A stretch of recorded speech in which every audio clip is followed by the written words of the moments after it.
Café como excusa ha venido un artista de la palabra. Crea a través de la palabra cuentos, novelas, teatro, un documental. Es Virginia Muñoz. Bienvenida a Tener en Cuenta Nueva y gracias por estar hoy con nosotros. Muchas gracias a vosotros. Empezamos con un breve cuestionario. ¿Te animas? Venga, a ver, qué nervio, ¿no?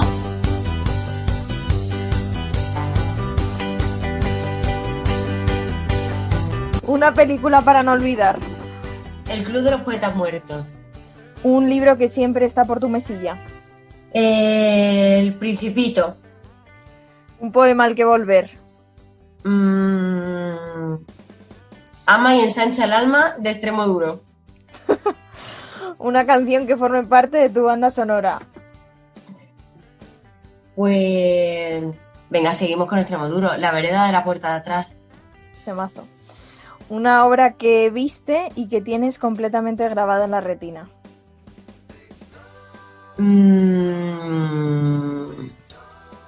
Pues mira, creo que he visto muchas que me han dejado así como pillada, pero creo que una de las que más fue ver a Leo Bassi y la obra se llamaba Utopía. Un concierto que viviste y que te impactó. Pues soy un poquillo monotemática, pero creo que voy a seguir con esto. También vi a los Rolling, me gustó mucho. Y de chica, un Pardo, Ah, mira. grande porque me marcó muchísimo ese concierto. Es que los primeros conciertos uno los recuerda siempre. Totalmente. Imaginemos por un momento, Virginia, que existen unos reyes magos de la cultura. ¿Qué les pedirías para la escena teatral? Apoyo, por favor. Les pediría que no nos dejaran tan solas a las compañías independientes, porque es como que toda la responsabilidad recae en nosotros, ¿no? Entonces, claro, todo al final se convierte en un círculo vicioso, ¿no? Porque si no hay caras conocidas, los ayuntamientos no te contratan. Si los ayuntamientos no te contratan, tú al final mueres, ¿no? Tienes que depender de un tejido cultural mucho más amplio y que te llamen y tal. Entonces, estamos proponiendo siempre desde las compañías independientes, bueno, pues que nos dejen hacer y que nos den como una especie de red que antes se hacía, pero ahora ya con la pandemia ha sido ya catastrófico, eh, porque no hay ese apoyo institucional ahora mismo. Entonces, claro, nos han dejado un poco solos, la verdad. ¿Cómo definirías teatro? La vida. Y por último, ¿cuál es esa pregunta que siempre se te queda por hacer? En general en la vida, Sí. ¿por qué no todo el mundo decide ser feliz? Madre mía, qué pregunta. Después de esto es difícil seguir, ¿eh? Pero vamos a intentarlo. Es que es difícil empezar por algún sitio a charlar contigo porque leía sobre ti y digo, madre mía, de la comedia a la tragedia, pasando por el thriller, a un documental, a una próxima novela gráfica, pero supongo que todo tiene un nexo común que en realidad es la palabra. ¿Cuánto pesa la palabra? ¿Cuánto significa? ¿Cuánto significa una palabra? Si es que se puede cuantificar. Es que mira, has dado la clave en realidad, porque yo soy filóloga, yo estudié filología hispánica antes de arte dramático, y por eso te decía lo del Club de los Poetas Muertos, ¿no? Porque desde pequeña, yo tampoco he sido una estudiante muy buena, ¿sabes? Siempre he suspendido de vez en cuando, o sea, casi siempre me quedaba alguna, siempre iba un poco renqueando, pero sí tenía clarísimo que lo que me alucinaba era la lengua y la literatura. O sea, lo tenía clarísimo desde muy pequeña, me encantaba cómo se forman las palabras, la etimología, por qué en una ciudad se dice la D y en otra no, por qué, ¿sabes? Ese tipo de cosas, los dialectos, siempre me han encantado. Entonces, la palabra para mí es lo más, lo más. O sea, es como la base de todo. ahí Bueno, parte todo. si algo no se Claro, nombra, no existe. Si algo no se nombra, al final nunca existe. claro. Entonces, sí, yo creo que por eso escribo, por eso, sobre todo con los cuentos, ¿no? Es como un género que he encontrado en el que la palabra tiene mucho sentido, ¿no? Toda palabra es como una metáfora en sí misma, ¿no? Y eso me encanta. También ahora que hablas de los cuentos, en los cuentos hay algo de que la palabra generalmente no está tan prejuzgada por el lector. Sí, bueno, supongo que es como un código al que estamos muy acostumbrados desde muy pequeños, ¿no? Es como una palabra o sea, como una fórmula de narración que reconocemos en nuestro subconsciente, ¿no? Entonces, Érase una vez nadie se lo plantea y colorín colorado este cuento se ha acabado tampoco, ¿no? Entonces, lo que hay en medio tampoco. Decías que en realidad tú empezaste estudiando filología hispánica, luego llegaste por casualidad acompañando a una amiga a la Escuela de Arte Dramático, porque la vida es así de caprichosa a veces. Y Sí, supongo que el poder de la palabra que te enamoró desde un primer momento, cuando una palabra se sube a escena, se sube a un teatro, ya casi se eleva a la enésima potencia, ¿no? ¿Ya para qué queremos más? claro, eso, mira, mis compañeros y compañeras con los que he trabajado siempre me hace mucha gracia porque dicen que yo soy muy poco morcillera en escena. Y es verdad, o sea, los textos me resultan como casi sagrados, ¿no? Es muy raro que yo cambie un texto o algo, ¿no? Por eso, ¿no? Porque precisamente es como la llave. Entonces yo no puedo quitar esa llave, ¿no? Para poner otra. Es como, me resulta súper raro. Por Entonces ya hay, el respeto de quien sabe lo que cuesta poner cada palabra en el papel. claro, claro, eso es, ¿no? Es como decir, ojo, es que esto está aquí puesto por, con un sentido muy claro, ¿no? Entonces, cambiarlo me resulta como súper osado, ¿sabes? Sí. Todo un hecho de atrevimiento. Como lo es también, por cierto, en ocasiones veo Humberto, una función que está ahora en el Teatro Marquina de Madrid, y la verdad es que lleváis Sí, el cinco, Muñoz Seca. en Muñoz Seca, madre mía, no sé por qué me he ido al Marquina, en el Muñoz Seca de Madrid, lleváis 5 años consecutivos. Eso la verdad es que está al alcance de muy pocos, ni en Madrid ni en ningún otro sitio. Es muy difícil mantener una función en cartel 5 años consecutivos, pero está claro que vuestra complicidad en escena al final ha trascendido a todo lo demás. Pues sí, la verdad es que eso ha sido un regalazo que nos hizo primero Álvaro Carrero, autor, director y actor. Porque bueno, eso se escribió hace 6 años o así, se estrenó en Málaga. Y bueno, en un principio iba a estar como 3 meses en Málaga. Lo que pasa es que funcionó tan bien que, bueno, lo llevaron a Madrid y no sabíamos muy bien cuánto iba a durar. Pero sí, sí, sigue, sigue, sigue, porque la gente tiene muchísimas ganas de reír. Es una comedia súper divertida, no tiene ningún componente rancio ni nada ofensivo para nadie, creo. Entonces, eso ahora mismo se agradece mucho, mucho, mucho.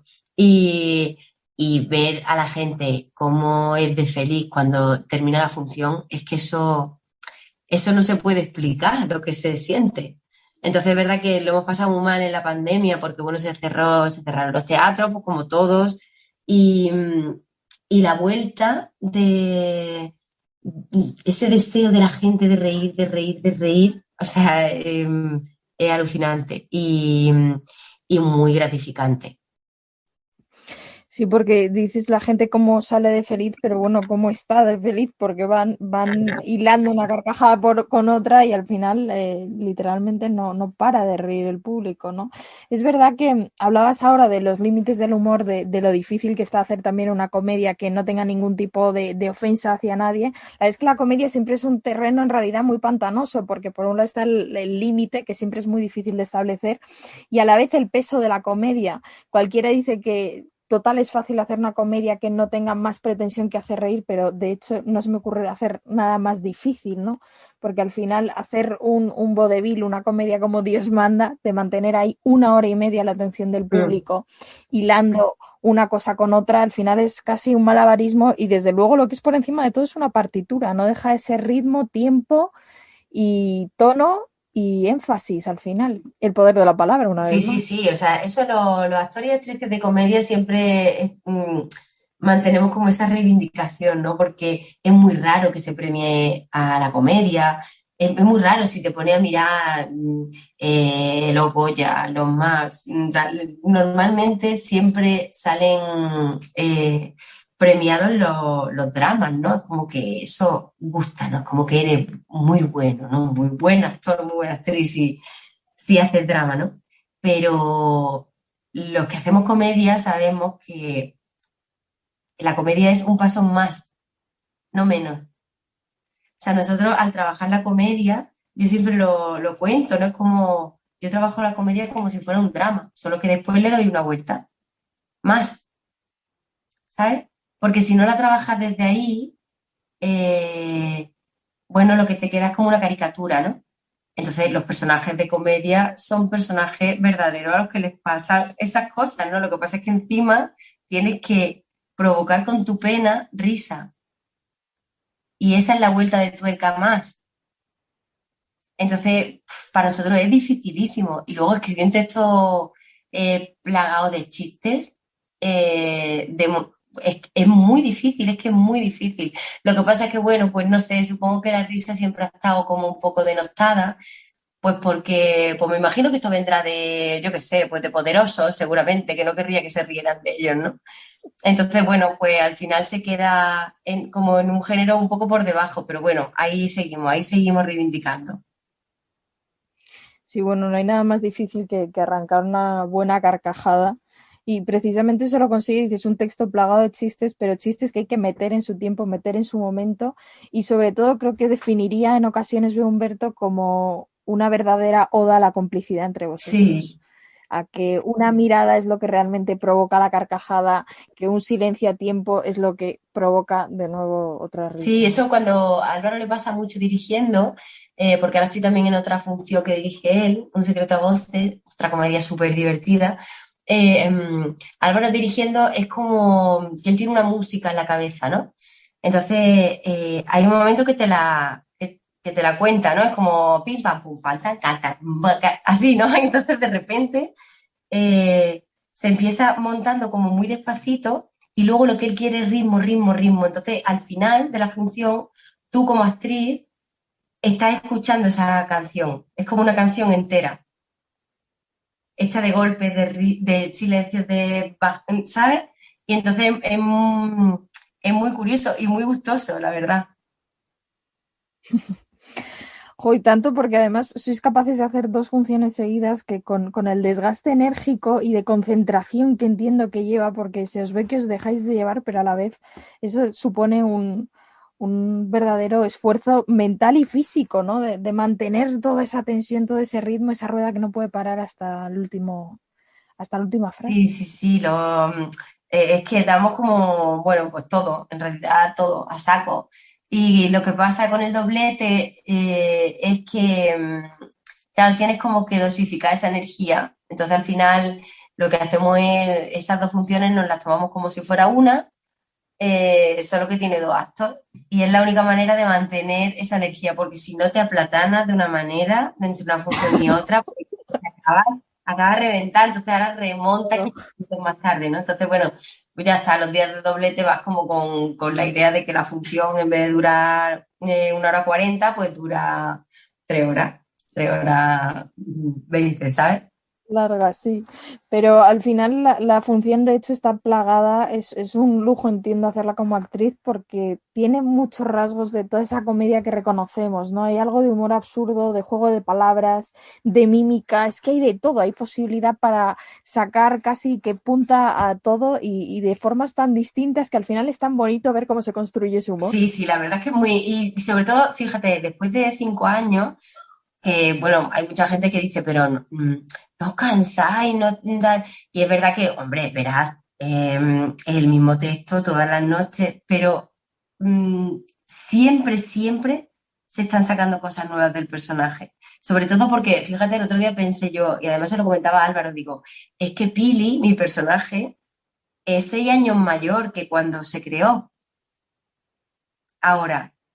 Entonces, claro, eso inevitablemente hace Que que es tú otra. le imprimas otra cosa. Y entonces empiezas a probar ese tipo de cosas en cada función. Entonces, tener la oportunidad de cada día estar entrenando, es que en esta profesión eso es el lujo más grande que te puede pasar. Sí, porque al final en realidad hay de todo y recursos que utilizáis, tantos como utilizáis en La Plaga, una función que acabamos de ver en el Teatro del Barrio con la que vais de gira de aquí a allá con tu compañía, con Caramala. Y la verdad es que pensaba, es una función que a mí realmente yo salí con mucho miedo, no tengo hijos, pero si los tuviera creo que querría sacarlos de un colegio en lugar de meterlos, porque cómo asusta pensar que el mundo que educa en realidad es el verdadero maleducado. Claro, claro, esa es la pregunta que plantea la plaga, ¿no? Que es como, ¿quiénes son más adultos? ¿Los adultos o los niños? O sea, ¿qué nos pasa? ¿Nos vamos creciendo o nos van despojando de toda intuición? ¿No? Para convertirnos en un poco bichillos sociales que vamos arrastrados por lo que dice la masa, ¿no? Entonces, pues queríamos una vez más hacer comedia, pero aquí con Caramala sí decíamos, no, no, vamos a pegar un pequeño puñetacillo, ¿no? Vamos a hacer pensar un poco. Y sí, sí, es muy fuerte, o sea, lo que se plantea es que te deja un poco... Pero bueno, era la intención, ¿eh? Era la intención, a ver si, Remover conciencias. que es lo que es nuestra obligación como creadores, tenemos la obligación de tirar un poquillo de la oreja o de hacer reír o de hacer llorar o de lo que sea, pero algo tenemos que hacer. Algo hay que provocar. Sí, es verdad, porque al Sí, final hablábamos antes del humor que te hace reír a carcajadas, pero también tenemos esa otra cara del humor, ¿no? Que la vemos en La Plaga, de ese humor que, sin abandonarlo, pero es un humor que duele, que es ácido, que incluso casi te corroe, que es casi más sí, agresivo que nada más, diría. sí, porque además ahí es como que nosotras proponemos una cosa, ¿no? Y el espectador lo completa, ¿no? Ahí hay algo como, es más incómodo, ¿no? Ese tipo de teatro. Es como que de repente tú tienes que tomar partido, ¿no? Si te estás riendo de algo doloroso, estás siendo cómplice, ¿no? Y entonces, claro, esa es la sensación tan chula, ¿no? Del teatro. Esa provocación que de repente cuando termina la gente te dice, Dios, tú has escuchado risas, risas y constantemente durante una hora, pero cuando sales te ve a gente diciendo, Dios, ¿qué estamos haciendo? ¿No? Entonces, es maravilloso, la verdad. Es increíble a dónde se puede llegar solo con la palabra, porque no se utiliza nada más. En este caso, apenas tres sillas, una pizarra, un par de pupitres y poco más, todo para contar esta historia en ese entorno que nos resulta tan familiar, que es el colegio, ¿no? Por el que todos hemos pasado, por el que a veces vuelves, luego como padre, como profesor, como, bueno, como hijo, al final es un sitio al que todo el mundo va y es increíble la versatilidad del teatro en ese sentido, ¿no? Vosotras sois tres actrices, que sois las niñas, sois las profesoras, sois las madres, esa versatilidad que permite el teatro que con nada, en este caso el espectador, dices, completa, pero completa todo, completa el texto y completa la imagen total, ¿no? Hay cosas que verdaderamente el teatro solo permite. Sí, porque, y además es que, claro, A mí me gusta mucho esa forma de teatro porque, claro, es como que la imaginación tiene que estar a tope, ¿no? Eh, Como que te hace un poco trabajar como espectador, ¿no? Que me parece que es muy bonito. A mí me gusta que me lo hagan, ¿no? Cuando voy a ver teatro, ¿no? Hay días para todo, ¿verdad? Hay días que luego me apetece y Sí, que te sentarme. Sí, sí, voy a a plantearme pensar. esta alternativa. Pero, pero hay veces que sí me gusta, ¿no? Que me pellizquen un poquillo. Y es verdad que, fíjate, te podría decir una cosa como súper romántica, de decir, no, era la primera idea, nosotros queríamos que fuera así, pero en realidad no. La mayoría de las veces, cuando en el teatro hay pocos elementos, es porque no hay dinero. Entonces, Pero agudiza el ingenio. claro, claro, de repente, estábamos en pleno montaje con Chiqui Caravante, habíamos pedido una subvención, estaba casi claro que nos la daban y de repente nos la rechazan. Entonces ya empezaba la cosa a ponerse chunga en las redes de teatro y tal, y entonces, bueno, pues fue decir, ¿qué hacemos? ¿Qué hacemos? ¿Paramos aquí o vamos a saco? Y entonces decidimos hacerlo todo sin más elementos que nosotras, nuestro trabajo como actrices y eso, una mesa, tres sillas y lo imprescindible para poder contar la historia que queríamos contar. Y al final fue un acierto. O sea, yo creo que todo pasa tal y como tiene que pasar. Y sí, sí, fue un acierto total, porque no hace falta más. Sí, porque es verdad que aunque en el fondo es un código al que, bueno, estamos todos muy acostumbrados, ¿no? Todos entendemos la ficción y al final el teatro es una convención y tú participas de ello, pero ponerte una sudadera y ser una niña y que el público sepa que eres una niña y que ya no eres la madre, que eres la niña, y subirte encima de una silla y ser la directora y ese gesto tan, por un lado, tan absurdo, tan pragmático, pero a la vez tan efectivo, casi lo convierte, no sé, yo muchas veces lo pienso y digo, pero madre mía, ¿cómo nos creemos esto? O sea, es casi un acto Sí, de porque son códigos, ¿no? Y entonces como que es, al final la plaga era como jugar, pero jugar como cuando era pequeño, ¿no? Y de repente cogía unos Playmobil y hacía, ¡ah, te mato! ¿Sabes? Es esa forma, ¿no? El decir, un niño no necesita mucho proceso mental para de repente querer matarte y al momento eh, rescatar a un perrito, ¿entiendes? O sea, no le hace falta, es como, ¡pum! Porque está ahí, porque estamos acostumbrados a jugar y porque nuestra imaginación nos lo permite. Entonces era como volver a ese código. Y creo que el público entra en ese código también. Y eso es muy bonito cuando se crea. es magia pura y dura, desde luego. Mm. Es algo que pasa ahí, que está en el aire. Y vemos al final como en ese grupo en el que hay padres, en el que hay profesores, en el que hay alumnos, en el fondo lo que hay por encima de todo es una presión de grupo increíble, que qué difícil es de ver cuando uno está dentro, pero qué fácil cuando parece que se lo extractan de la realidad y lo aíslan, ¿no? Sí, sí, sí, es que al final es eso, es como queríamos mostrar eso, ¿no? Ese borreguismo que tenemos muchas veces, esa falta de autoestima que creo que hay en general, ¿no? Ahora mismo en el mundo, una falta de autoestima que hace que, que no hables fuerte con tu opinión, ¿no? O que también tengas que opinar de todo, ¿no? Es como, ¿por qué no nos volvemos un poquito más be water, my friend? ¿Sabes? Sí, sí, es un poco eso, ¿no? Eh, no sé, es todo demasiado, demasiado, demasiado tenso, demasiado denso. Entonces, claro, si te sale un poco de ahí, pues claro, te van a señalar y es un rollo. Y ahí está el lío. Precisamente hablamos de aislar realidades porque mientras veía tu documental, Ellas, la princesa y la guerrera, pensaba, al final es casi imposible asimilar ciertas situaciones y la única forma de hacerlo es salirse de uno mismo y verlas desde fuera. Pues bueno, creo que desgraciadamente a veces sí, es la única forma.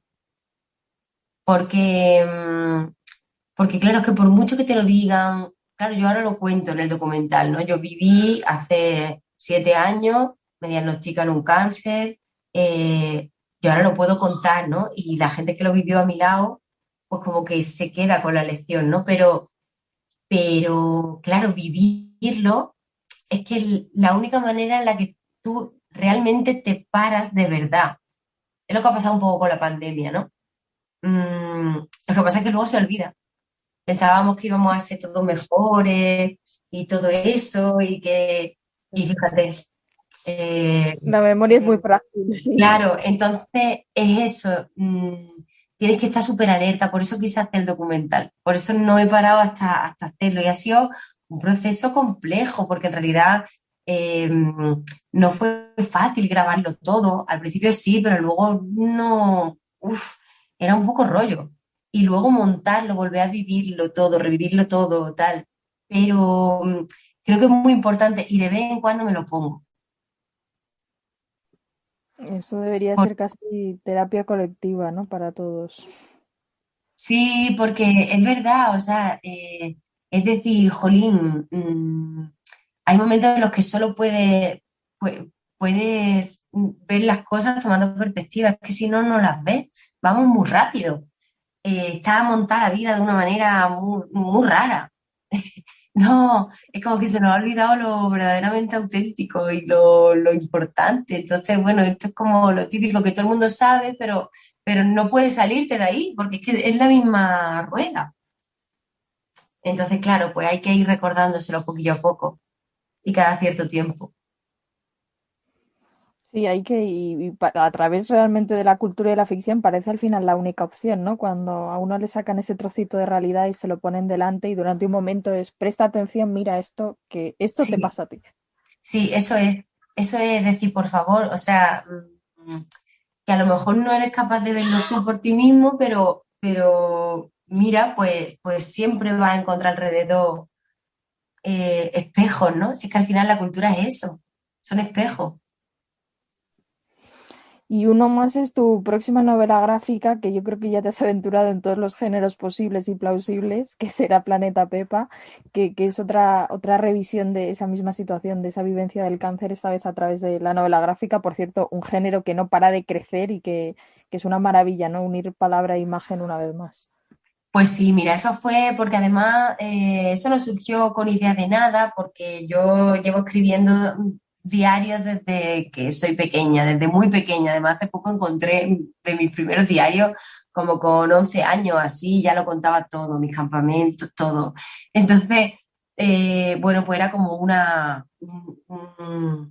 forma más de expresión mía, ¿no? Entonces, yo iba escribiendo pues todo mi proceso. Lo que pasa es que un día, pues lo leyeron. Y entonces fue como, hostia, un momento, ¿no? Que esto puede venir muy bien. Entonces, nada, pues al final lo que hice fue capitularlo un poco y ponerle un índice. Lo que pasa es que me faltaba algo porque es cortito, son como 50 folios o así nada más y, y siempre me faltaba como la imagen. Entonces, bueno, pues nada, me puse en contacto con una ilustradora que, bueno, la vida nos juntó por diferentes motivos y fue como decir, ¿cómo? Nos enamoramos. Y entonces, pues nada, ahí estamos trabajando, pero bueno, seguimos buscando editorial. Es complicado, es muy complicado. Muy Eh, complicado. pilló en medio la pandemia y toda la historia, entonces ahí estamos, seguimos trabajando nosotras por nuestro lado y buscando editores. Así que nada, en esa estamos, pero sí, sí, muy contenta. Y es otra vez lo mismo, pero nada, es como una especie de guía de viaje en realidad, por eso quería que fuera una novela gráfica, porque tiene un ritmo como del caminar. Pom, pom, pom, pom, pom. Ese tipo.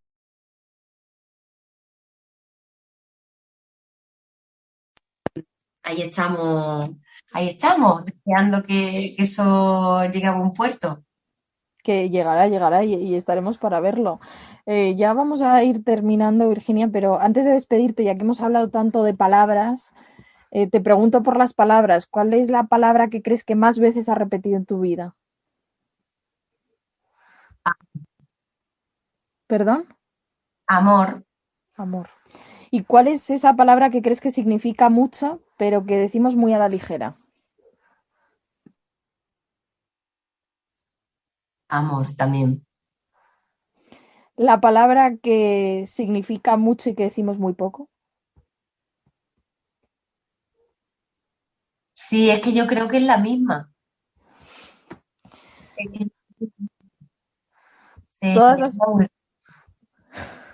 Bueno, es precioso, ¿no? Pensar que en el final todas las palabras se resumen en lo mismo, que en el fondo probablemente es en torno a lo que gira la vida, por mucho que muchas veces nos cueste asumirlo. como que todo empieza y termina en el mismo sitio, ¿no? Y por en medio nos perdemos. Probablemente, entre 4 letras apenas. Pues Virginia, ya por último, antes de despedirte, esta sección se llama Sin café como excusa, así que por un momento te voy a pedir que hagas un ejercicio de imaginación y a todos nuestros invitados e invitadas les proponemos que piensen una persona o un personaje al que sentarían a tomar un café sin dudarlo. ¿Cuál sería el tuyo? No tiene por qué estar vivo, no tiene por qué ser real. Uy, pues no lo sé, no lo sé, me pillas. Puede ser un personaje de ficción que te gustaría conocer o una persona. Mm, pues mira, como soy cuentacuentos, esto suena como súper naif, pero, pero en realidad me gustaría centrarme con el Principito. Mm, ¿A quién no, no? A ver si era una serpiente o un sombrero. Sí, sí, no sé, porque, pues, no sé, a lo mejor luego me caía fatal, porque el niño tiene que estar muy bien también, ¿sabes? Entonces, no lo sé, pero sí puede ser. Otra persona podría ser también el profesor Keating, el del Club de los Poetas Muertos. También me gustaría mucho. Conocerlo. ¿A quién no? Virginia Muñoz, muchísimas gracias por haber charlado con nosotros. Está en ocasiones veo Humberto en el Teatro Muñoz Seca de Madrid, La Plaga que tenéis por ahí de gira. Por favor, ved el documental. Ella es la princesa y la guerrera y otros tantísimos proyectos que tienes en marcha que hay que seguirte muy de cerca porque desde luego que si hay alguien polifacético eres tú. La palabra que la encarnas en todas sus posibilidades. Bueno, ahí intentando, cuando me preguntan, ¿tú qué quieres ser? Yo siempre decía, digo, yo quiero ser como una mujer del Renacimiento, que haga muchas cosas. Hay que hacer de todo. Así Sí, uno no sí, se sí, es aburre. muy divertido. Gracias. Elvira, muchas gracias.